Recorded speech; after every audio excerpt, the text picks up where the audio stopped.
Gracias, Señor. ¿Cuántos nos están visitando hoy? Hoy veo unas caras nuevas. ¿Cuántos nos visitan hoy por primera vez? Caramba, mire, tenemos dos, ¿qué más? 3 personas. Vamos a darle un fuerte aplauso a ellos y que hoy puedan disfrutar con nosotros de este tiempo. Que hoy puedan disfrutar lo que queda de tiempo de esta gracia que el Señor nos concede en su amor y misericordia. Aleluya. Bueno, les pido que mantengan sus Biblias allí en Santiago, si pudieron marcarlo, si lo tienen abierto allí, pero vamos a ir ahora al capítulo 4. Capítulo 4 del libro de Santiago. La carta del apóstol Santiago. Santiago escribe una epístola muy hermosa a los creyentes, a la iglesia. Hay muchos predicadores que no les gusta Santiago. Algunos no conocen y no recuerdan quién era Santiago. Santiago también es conocido como Jacobo. Y este apóstol es el hermano del Señor Jesucristo. Su hermano, no solo su hermano de fe, sino su hermano biológico también. Y Santiago escribe una carta muy hermosa a los creyentes de su tiempo, porque estaba pasando una situación muy particular en la iglesia. Bueno, en todos los tiempos, cuando uno mira la historia, se da cuenta que la iglesia ha estado atravesando por situaciones difíciles. Si ustedes leen la historia de la iglesia, se dan cuenta que la iglesia todo el tiempo ha estado en una persecución, ha estado bajo sospecha la iglesia, bajo crítica, bajo reproche, bajo muchas presiones. Y no hablo de la iglesia Rey de Reyes, hablo de la iglesia del Señor a lo largo de toda su historia. Desde el inicio la iglesia ha estado frente a fuertes crisis, ha estado pasando por situaciones muy complejas y al igual que hoy, que en nuestro tiempo estamos viviendo una situación muy desafiante para la iglesia en Venezuela, con sus propias características, en Colombia con sus propias características, en Brasil con sus propias características, y así en cada país. Por eso una de las cosas más distinguidas que vemos en las cartas apostólicas es que los autores, cuando se refieren a los destinatarios, se refieren a cosas muy puntuales. Por supuesto, son para nuestra inspiración, porque el Señor le ha placido que hoy tengamos estos registros. Pero Santiago, en el capítulo 4, hace yo voy a decir como una consideración a manera de resumen, porque viene hablando en el capítulo 1, que leímos hace poquito una pequeña porción, en el capítulo 2, capítulo 3, y si se fijan, Santiago viene hablando del carácter, la conducta, el comportamiento, la fe, pero también viene hablando de la indisciplina, de la falta de madurez, de la falta de respeto, la falta de amor de unos con otros en el Señor, de incluso la sustitución que se hace de la verdadera fe por cosas muy ambiguas y vanidosas o cosas vanas. Y Santiago viene hablando de todas estas cosas, y a manera de deducción o de reflexión casi final, el apóstol Santiago pregunta, capítulo 4, verso 1, ¿de dónde vienen las guerras y los pleitos entre vosotros? ¿A quiénes se está refiriendo? A nosotros, a la iglesia, a los creyentes. Por todo lo que antecedí, y quisiera un día de esto tener la oportunidad de poder compartir con ustedes toda una enseñanza de la epístola de Santiago, cómo comienza y qué lo motivó al apóstol Santiago a escribir de esta manera a los destinatarios. Porque habían problemas y habían conflictos muy humanos y muy carnales y mucha soberbia, y había mucha aflicción, y todo eso por supuesto estaba poniendo en tela de juicio a la iglesia. Imagínense cuando los hermanos se pelean entre sí, cuando los esposos se lastiman, cuando los hijos son desobedientes, cuando los padres no les importa lo que pasa en la casa, y cuando en la iglesia es todo un desorden. Entonces el apóstol Santiago está diciendo, ¿de dónde vienen todas estas cosas? ¿De dónde vienen las guerras y los pleitos entre vosotros? Y responde él mismo, ¿no es de vuestras pasiones las cuales combaten en vuestros miembros? Codiciáis y no tenéis, matáis y ardéis de envidia y no podéis alcanzar. Combatís y lucháis, pero no tenéis lo que deseáis, porque no pedís. Pedís y no recibís, porque pedís mal, para gastar en vuestros deleites. Verso 4. Oh almas adúlteras. Si tuviéramos que definir a esta condición de los creyentes de esa época, y pudiéramos también incluir a muchos creyentes de esta época como destinatarios de esta carta, tendrían que recibir esta declaración: oh almas adúlteras, ¿no sabéis que la amistad del mundo es enemistad contra Dios? Cualquiera pues que quiera ser amigo del mundo se constituye enemigo de Dios. ¿O pensáis que la Escritura dice en vano: el Espíritu que Él ha hecho morar en nosotros nos anhela celosamente? Pero Él da mayor gracia. Por eso dice: Dios resiste a los soberbios y da gracia a los humildes.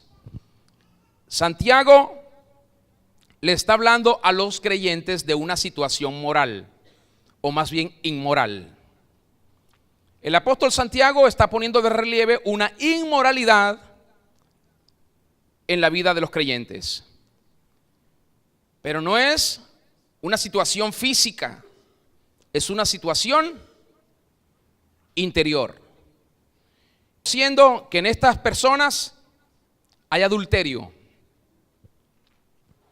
hay infidelidad, hay engaño, hay mentira, hay manipulación. Y el objeto o el perjudicado en medio de esta situación es nada más y nada menos que el mismo Señor Jesucristo. Él es el que está siendo agraviado. Pero ¿por qué les llama adúlteros a los creyentes? ¿Con quién o con quiénes están los creyentes adulterando? ¿Con quiénes? Esa es una pregunta que vamos a responder hoy. Y yo voy a pasearme por algunos otros textos bíblicos que nos van a ayudar a tener un poquito más de claridad sobre lo que está pasando aquí. Apocalipsis 19:7 dice: gocémonos y alegrémonos y démosle gloria, porque han llegado las bodas del Cordero y su esposa se ha preparado. La iglesia es nada más y nada menos que la novia del Señor. Y el Señor tendrá con ella unas nupcias. El Señor ha escogido a la iglesia para que la iglesia sea suya, suya y solo suya, para siempre suya. Y no la va a compartir con nadie. Entonces el apóstol Juan tiene esta revelación maravillosa y dice: gocémonos y alegrémonos y démosle gloria, porque han llegado las bodas del Cordero y su esposa se ha preparado. Imagínense que usted esté a punto de casarse, a los que no se han casado, o aquellos que ya están casados. Imaginen que antes de haberse casado, la novia que tuvieran o que tuvieron estuviese coqueteando con otro o con otros. Y que por supuesto eso no quedó oculto, sino que alguien se dio cuenta. El apóstol Santiago se está dando cuenta que la iglesia está coqueteando con otros, que la iglesia está flirteando, está jugando al romance con otros, que no está siendo fiel a Dios, que no está consagrándose a Dios como Dios se lo está pidiendo, que no está preparándose como Él quiere para el día en que Él venga a celebrar con ella la consumación, la unión final. La iglesia de Dios se le llama la novia del Cordero. y debe estar preparada para cuando Él venga. Debe estarlo, nos conviene estar listos. Pablo se gozó por lo que esperaba de la iglesia y dijo, en 2 de Corintios 11, verso 2, dijo: porque os celo con celo de Dios, pues os he desposado con un solo esposo, para presentaros como una virgen pura a Cristo. Así que ustedes y nosotros no tenemos por qué estar coqueteando con ningún otro que quiera hacerse o pretenda hacerse nuestro Señor o nuestro Dios. Y en esto, como el apóstol Pablo, debemos ser muy celosos cuando vemos a alguien coqueteando. El apóstol Santiago señala con quién es el coqueteo. El coqueteo no es con el diablo como diablo, porque él no dice con el diablo, no es el nombre que está pronunciando. El coqueteo no es contra un demonio particular. Él dice que muchos están interesados y están contribuyendo y están trabajando y están embelesados desarrollando una amistad con el mundo.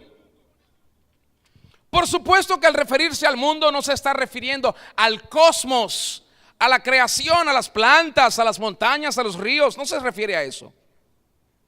Se está refiriendo a toda una sociedad que está corrompida, que está viciada y que contamina todo lo que en ella esté, que daña, destruye, deteriora todo lo que llegue a ella. Cuando Pablo escribe a los Efesios en el capítulo 5, verso 22 al 32, él habla de esta figura y dice: las casadas, por favor le pido que cuando yo diga las casadas, allí usted trate de colocar a la iglesia. Las casadas estén sujetas a sus propios maridos. La iglesia tiene que estar sujeta al Señor. La iglesia tiene que obedecer al Señor. La iglesia tiene que dejar de estar pensando en las cosas que a ella le gustan o que ella prefiere y ver lo que el Señor ha decidido para ella. Esto es lo que la iglesia tiene que hacer. Dice el apóstol Pablo en esa carta: porque el marido es cabeza de la mujer. Ponga iglesia.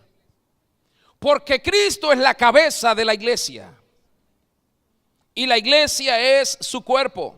El Señor Jesucristo usó muchas veces escenas de bodas para ilustrar y explicar el concepto del reino de los cielos.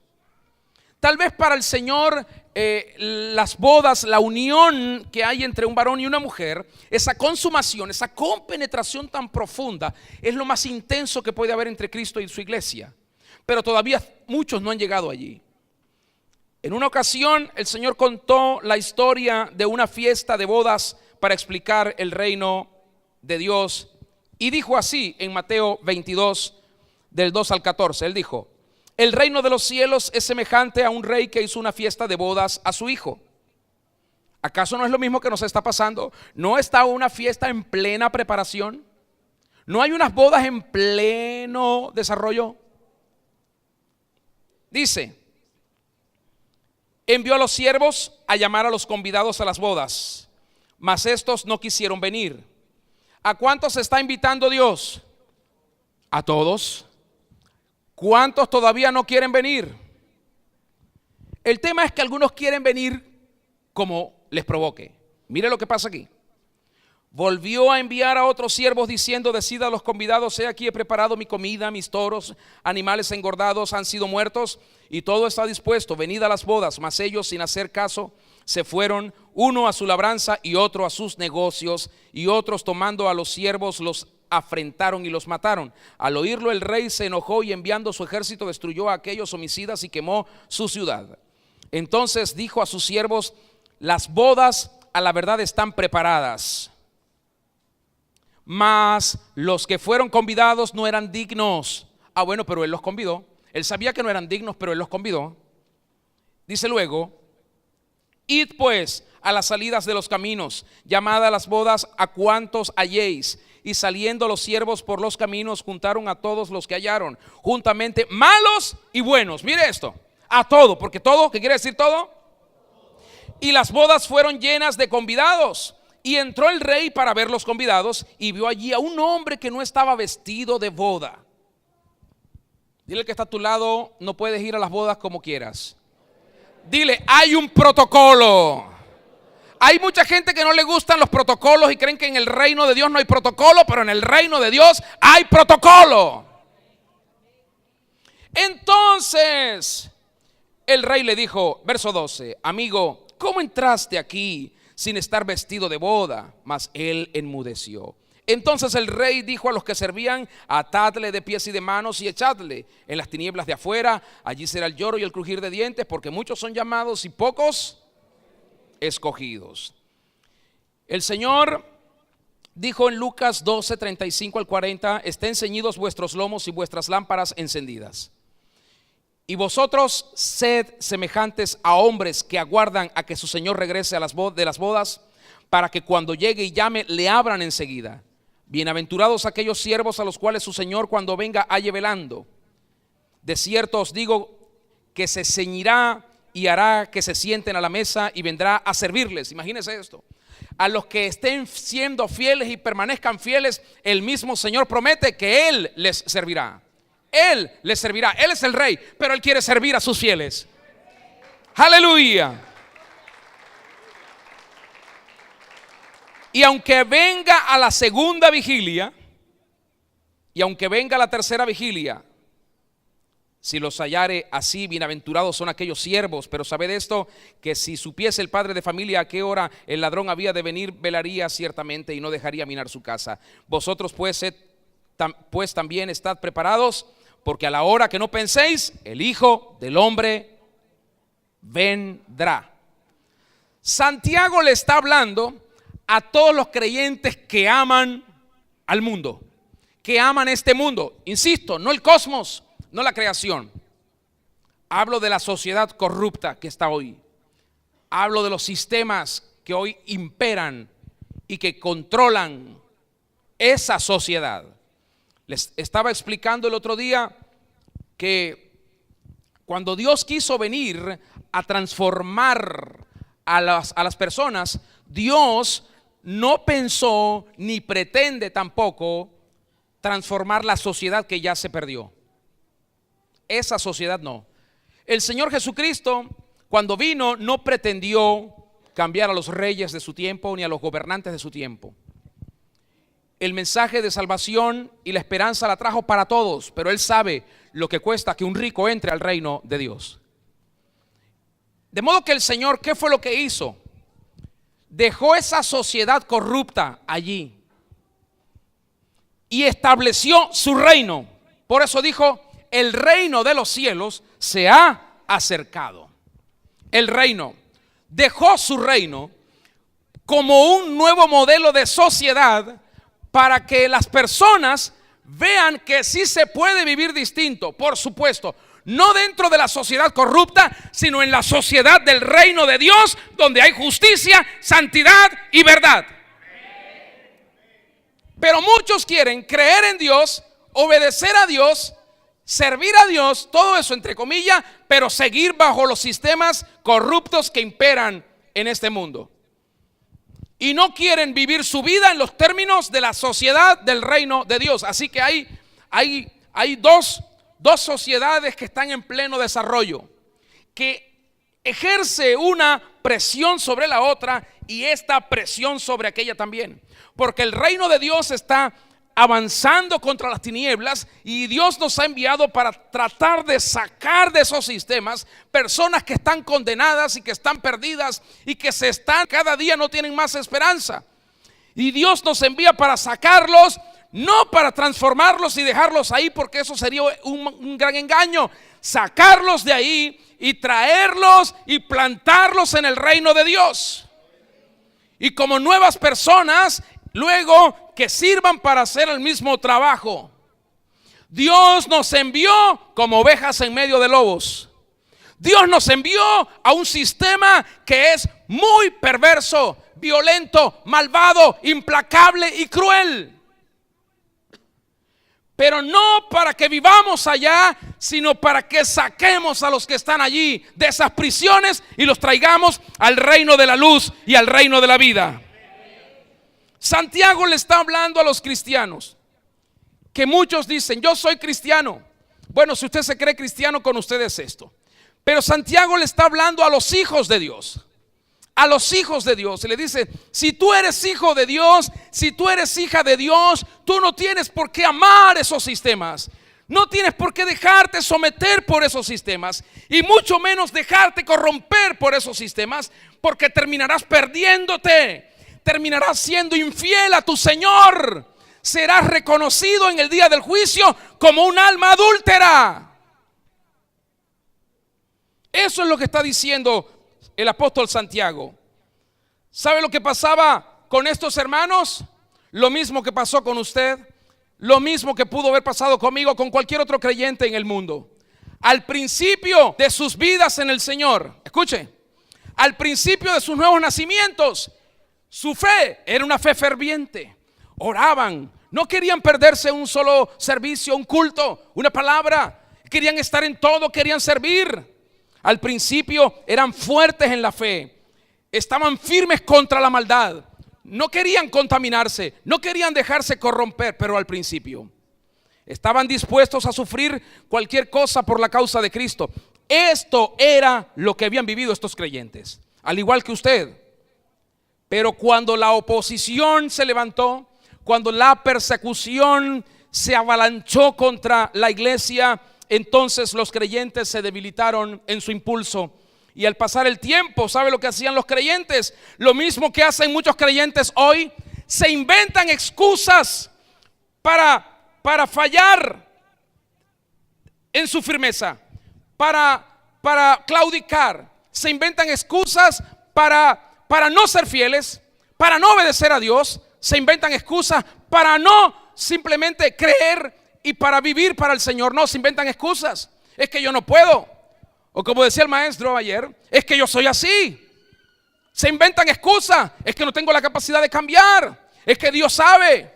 Se inventan excusas para no ser fieles, para no ser obedientes, para no diezmar, para no ofrendar, para no creer, para no servir, para no trabajar, para no perdonar. Se inventan excusas. Muchos creyentes hoy están justificando sus concesiones y hasta están diciendo que su tibieza es sabiduría. ¿Para qué? Para tolerar sus propios pecados, sus propias fallas deliberadas, porque quieren vivir en el pecado y se complacen y aplauden el pecado. Y se emocionan cuando otros también pecan y los justifican. Entonces Santiago tiene una profunda preocupación. Y desde el capítulo 1, el apóstol Santiago les recordó a los creyentes que deben buscar la sabiduría de Dios y no basar su vida en su propia prudencia. Es muy peligroso que bases tu vida en tu propia prudencia. Para eso Dios te dio el Espíritu Santo. Para eso el Señor permitió que se escribiera, se transcribiera y se juntaran y se compilaran cartas, profecías, las leyes de Dios, los mandamientos y los principios en este libro llamado Biblia, para que de ahí escudriñemos y aprendamos con la luz del Espíritu Santo. Porque yo conozco a muchos que se hacen llamar eruditos y están perdidos. Se perdieron en la prudencia de su propio conocimiento, mientras que aquellos que son guiados por el Espíritu Santo, el Señor Jesucristo dijo, serían guiados a la verdad de Dios. Así que el apóstol Santiago les está diciendo a ellos en el capítulo 1, caminen en humildad delante de Dios. No sean soberbios. No crean que se las saben todas. No crean que lo que Dios les dice es para fastidiarlos y que ustedes tienen una mejor manera de vivir la vida de fe. Santiago les está animando a estar firmes. Santiago les está pidiendo que se apoyen unos a otros, que nos apoyemos unos a otros en las presiones de la vida, en las pruebas que tenemos, y que estamos teniendo todos. Que no seamos duros de corazón, que no seamos egoístas. Santiago quiere que nos reconozcamos que nos necesitamos unos a otros.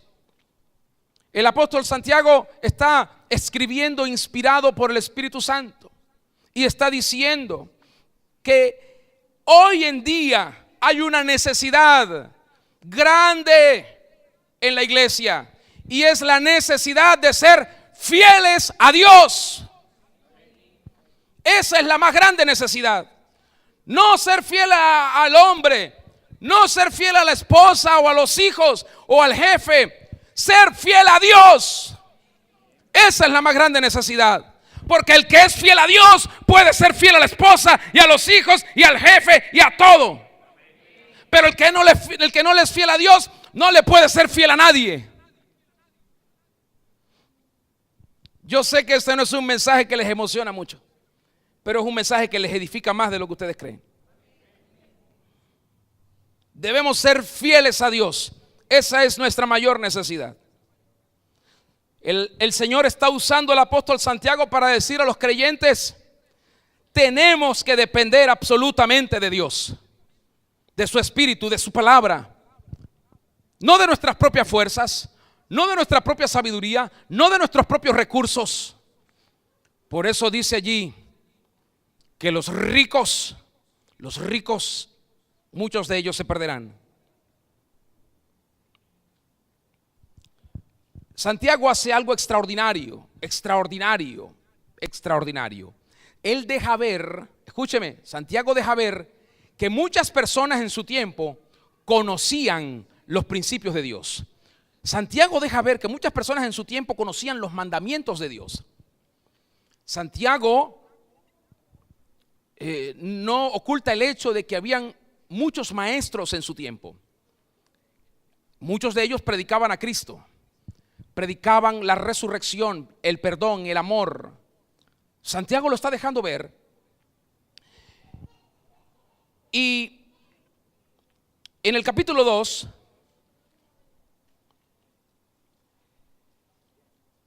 Santiago, a mí me asombra el hecho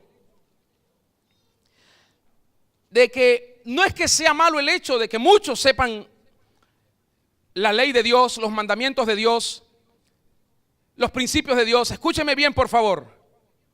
No hay problema en esto, en que muchos conozcan las enseñanzas del Señor Jesucristo, las enseñanzas apostólicas. No hay problema con eso.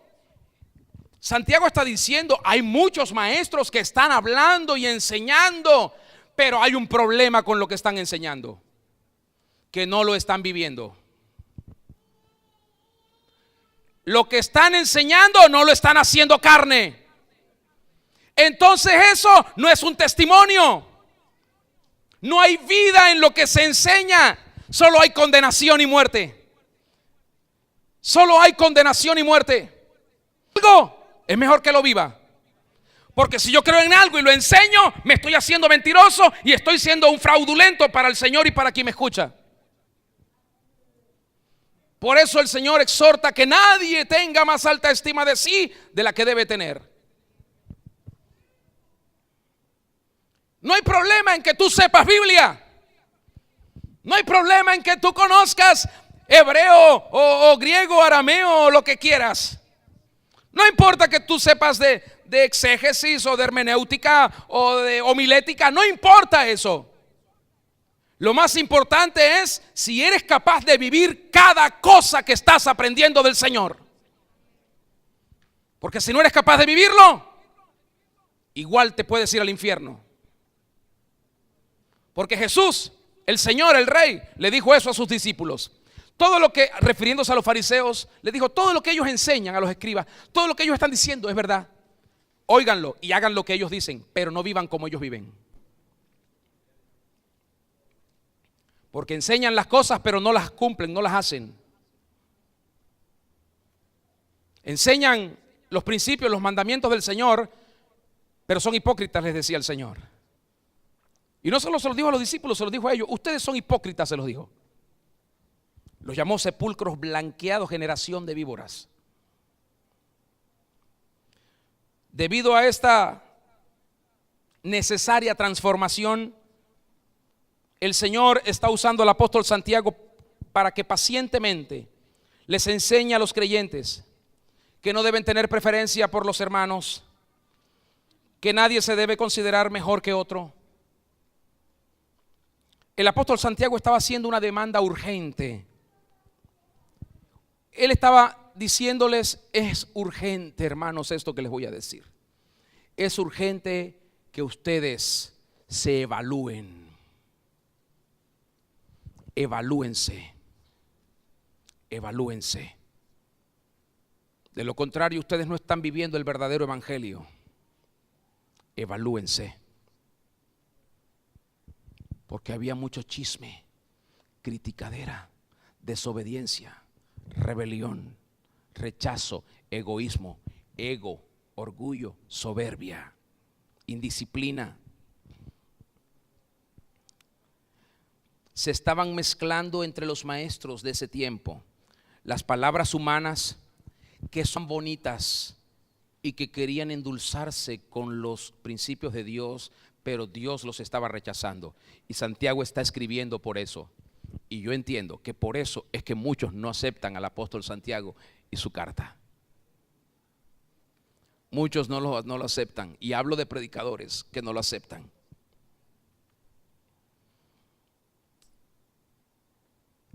Otros estaban abusando de sus funciones de servicio.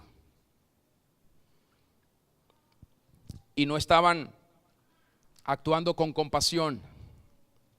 Entonces Santiago en el capítulo 3 les recordó el poder que tiene la lengua cuando se usa para la maldad, pidiéndoles más bien que controlaran ese miembro pequeño y que lo sometieran, porque de lo contrario podrían desatar una catástrofe. Esta es la demanda urgente del Señor hoy. Evalúate. Evalúate. Cuidado con lo que estás hablando también. Los peligros que la iglesia enfrentaba en aquel entonces y enfrenta es que muchos creyentes están buscando ser aceptados por aquellos que no sirven a Dios, ni siquiera le temen a Dios. ¿No dice acaso Hebreos 13:17, obedezcan a vuestros pastores e imitad su conducta y fe? Pero no, muchos quieren imitar a otros que ni siquiera temen a Dios, que no están sirviendo a Dios. Por eso cuando alguien pretende enseñarte, tú tienes que preguntarle: ¿en qué le sirves a Dios? No tengas pena, ¿en qué le estás sirviendo a Dios? Y si estás sirviendo, pregúntale: ¿y eres fiel? Y si no, dile: entonces no tienes nada que enseñarme. Gracias por el intento. ¿Me están siguiendo? Porque de lo contrario no hay vida, solo hay muerte y condenación. Así que lo que estaban enseñando ellos en ese tiempo eran cosas humanas. Establecieron democracias y rechazaron la teocracia de Dios. Ahora querían ser gobernados por el 50+1 de la asamblea y no por la voz del Espíritu Santo, como lo fue en el mismo testimonio encarnado del Señor Jesucristo y como lo fue con los apóstoles, los primeros que fueron encomendados por el Señor a hacer la tarea. Así que comenzaron a ignorar la revelación de Dios a través del Espíritu y se impusieron normas humanas. Muy preocupante. Una marca de estos creyentes mundanos eran las peleas que habían entre ellos. Y eran peleas visibles, rabias, producto del orgullo y de la soberbia, pasiones sin control. Pasiones sin control. Es que el Señor me entiende. No, el Señor lo que entiende es que si sigues así te vas a perder. Por eso, cuando decimos ya no vivo yo, tenemos que recordar lo que está antes, no solo decirlo desde allí, sino con Cristo estoy juntamente crucificado. Y ahora sí, ya no vivo yo, sino vive Cristo. Pero si no hay crucifixión, no hemos sido resucitados con Él. Si no hay muerte. Estos creyentes, tanto como algunos de hoy en día, ya ni oraban, ya no buscaban la comunión con Dios, ya no les importaba eso, lo que querían era la aplicación de las normas humanas. Ellos trabajaban para su propio beneficio. Entonces Santiago les está diciendo que Dios tiene el mejor deseo de mantener amistad con la iglesia, con los creyentes. Dios quiere, dile al que está a tu lado, Dios quiere ser tu amigo. Pero Dios es tan selectivo y tan condicional que Dios dice, si eres mi amigo, no puedes ser amigo de Él. ¿Ha tenido usted amigos así? Si eres mi amigo, no puedes ser amigo de Él. ¿Y quién es Él en este caso? El mundo. El mundo. La amistad con el mundo se constituye enemistad contra Dios. Así que Dios es muy celoso y por eso agregó el apóstol Santiago, o ignoran ustedes que el espíritu que Él hizo morar en ustedes los cela, nos cela, pero con un celo fuerte, porque dice literalmente nos anhela celosamente.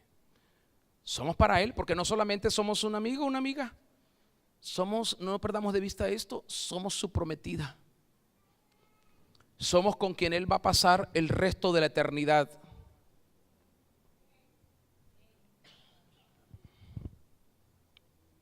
¿Me está escuchando? Somos con quien Él va a pasar el resto de la eternidad. Así que la amistad con el mundo quiere decir que el creyente está más preocupado por sentirse bien que por ser fiel a Dios. ¿Me está siguiendo?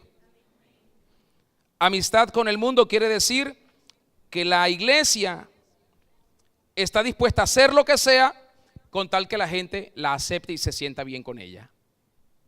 Amistad con el mundo quiere decir que un hijo o una hija de Dios es más movido por sus ambiciones personales que por una decisión justa. Amistad con el mundo quiere decir que un creyente es regido por sus deseos personales y no por el deseo de Dios. Amistad con el mundo quiere decir que los creyentes han reducido su fe y su obediencia a una simple práctica religiosa. Ahora se volvieron religiosos, dogmáticos.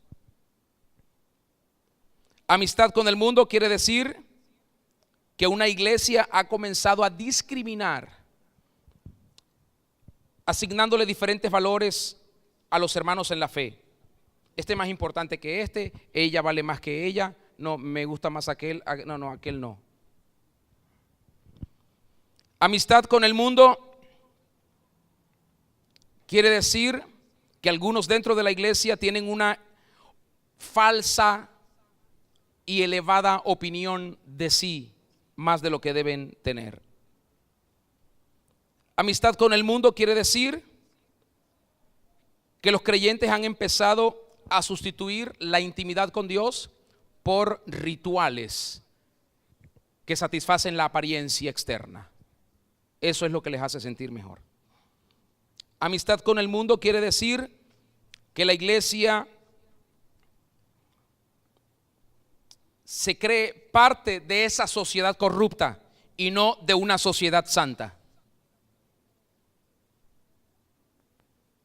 Amistad con el mundo quiere decir que los creyentes tratan la iglesia como una organización a la cual se pueden unir o renunciar como si fuera un club y no la miran como un organismo vivo del cual depende la vida de ellos también.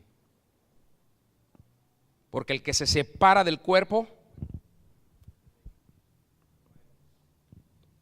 pierde su propósito y pierde la vida. Usted no ve manos solas por ahí por la vía, ¿verdad que no? No ve manos que tengan esposos, pies o esposas manos, ni cosas semejantes, que es una locura y una cosa irrisoria. Usted no ve por allí piernas solas subiéndose a los autobuses, ni nada por el estilo. Podemos ver personas que le falte algún miembro, pero el miembro no sirvió para más. Tuvo que ser desechado. Porque lo único que le da vida a los miembros es la iglesia. Y lo que le da vida a la iglesia es el espíritu que hay en ella. El espíritu que la habita. Su cabeza, su Señor, su Cristo.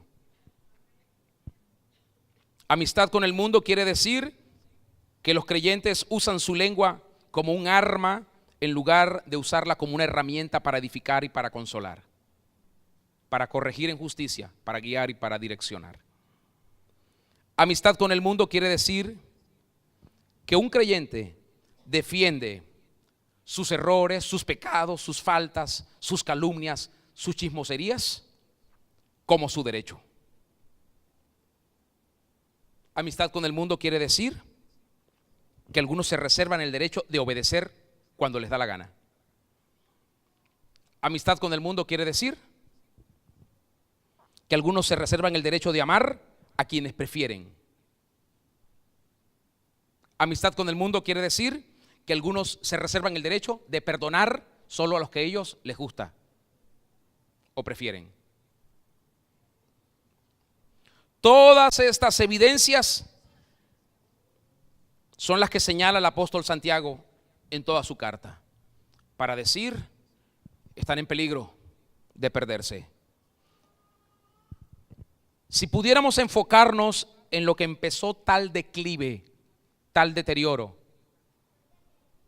veríamos que todo comenzó cuando el creyente o la iglesia cesó de apropiarse de la sabiduría que proviene de Dios. Cuando comenzamos a caminar a nuestras propias expensas, cuando comenzamos a hechos y a no recibir la corrección del Señor y a no aceptar la dirección del Espíritu, entonces ahí comenzó el declive. Cuando comenzamos a funcionar en nuestra propia opinión, cuando perdimos el temor de robar a Dios sus diezmos, sus ofrendas, cuando perdimos el temor de hablar, de no hablar ni de chismosear de nadie, comenzó el declive. Cuando perdimos el temor a la obediencia y a la fe, cuando le dimos lugar a la indiferencia en el servicio y a la contribución para la edificación de la iglesia, allí comenzó el declive. Comenzamos a caminar en nuestra propia sabiduría y el mismo apóstol Santiago en el capítulo 3, verso 13 al 16, él dice: ¿quién es sabio y entendido entre vosotros? Muestre por la buena conducta, escucha, no por las muchas palabras. ¿Quién es sabio y entendido entre vosotros? Muestre por la buena conducta sus obras en sabia mansedumbre. No me interesa cuánto sabes o cuánto no sabes, solo cómo estás viviendo, cómo te estás comportando. Eso es lo que me importa. Y eso no te lo digo yo, te lo dice el Señor. Eso es lo que me importa de ti. ¿Cómo te estás comportando? ¿Cómo estás viviendo? ¿Qué le estás mostrando a tu familia? ¿Qué le estás mostrando a tus vecinos? ¿Qué le estás mostrando a tus hermanos en la iglesia? ¿Qué le estás mostrando a la sociedad? Eso es lo que me importa. Sigue diciendo: pero si tenéis celos amargos y contención en vuestro corazón, no os jactéis ni mintáis contra la verdad. En otras palabras, no te justifiques. Porque esta sabiduría no es la que desciende de lo alto, sino terrenal, animal y diabólica. Porque donde hay celos y contención, allí hay perturbación y toda obra perversa. Esto es lo que está diciendo hoy el Señor a nuestras vidas. ¿Qué está rigiéndonos? ¿Nuestra sabiduría humana? ¿Estamos caminando por nuestra sabiduría humana? Con razón hay tantos conflictos, con razón hay tantas peleas y tantas carnalidades y tantas indiferencias y tantas luchas y tantos fracasos. Cuando Pablo escribió a los Gálatas en el capítulo 5, verso 24, les dijo: Pero los que son de Cristo han crucificado la carne con sus pasiones y deseos. En otras palabras, estamos condicionados y habilitados para vivir potencialmente una vida espiritual, guiada y dirigida por Dios. Pero en la carta de Tito, capítulo 2, verso 11 al 14 también dice: porque la gracia de Dios se ha manifestado para salvación a todos los hombres, enseñando que renunciando a la impiedad y a los deseos mundanos, vivamos en este siglo sobria, justa y piadosamente, aguardando la esperanza bienaventurada y la manifestación gloriosa de nuestro gran Dios y Salvador Jesucristo, quien se dio a sí mismo por nosotros para redimirnos de toda iniquidad y purificar así un pueblo propio, celoso de buenas obras.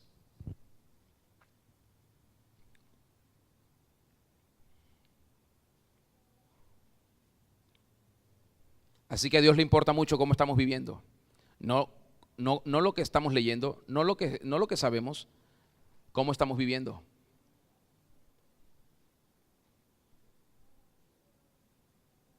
Y una pregunta mucho más personal que debe hacerte reflexionar es esta: ¿será mi alma un alma adúltera?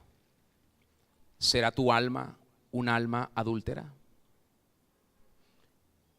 ¿Estarás tú coqueteando con ese sistema corrupto? ¿Tendrás un pie allá y un pie acá? Ya hablamos de los tibios, ¿recuerdan?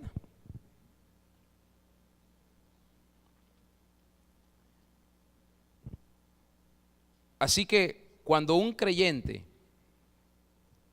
escúcheme esto, cuando un creyente se posiciona como enemigo de Dios, es como aquel soldado que se pasa de su batallón o de su tropa o de su ejército a favor del enemigo.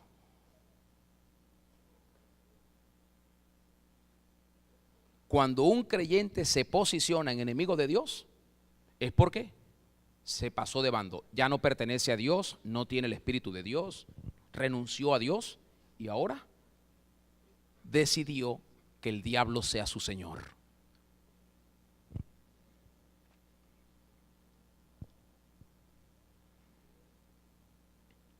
Muchos creyentes que se han posicionado como enemigos de Dios quieren ser victoriosos.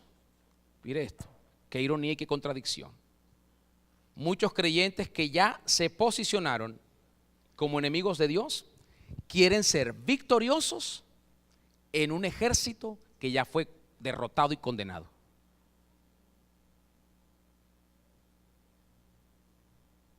Porque el diablo ya fue vencido, ¿o no? Y sus demonios también. Pero siguen como que si no hubiesen sido vencidos, engañando a muchos que están incautos. Entonces, ¿de qué le sirve a un creyente hacerse enemigo de Dios por su soberbia, por su altivez, por su orgullo, y de paso pasarse a un ejército que ya está derrotado y condenado? Esa es la consecuencia de la soberbia y de la altivez del espíritu del ser humano. Quiero terminar citando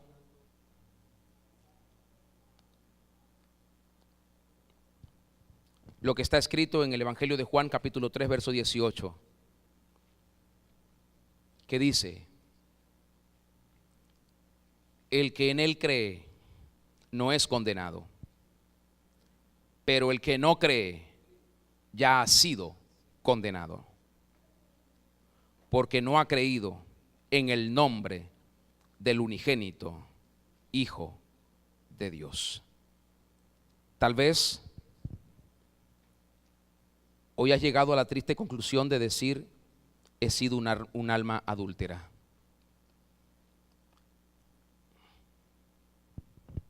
Y eso sería un acto de valentía, el poder reconocer ante el Señor nuestra condición.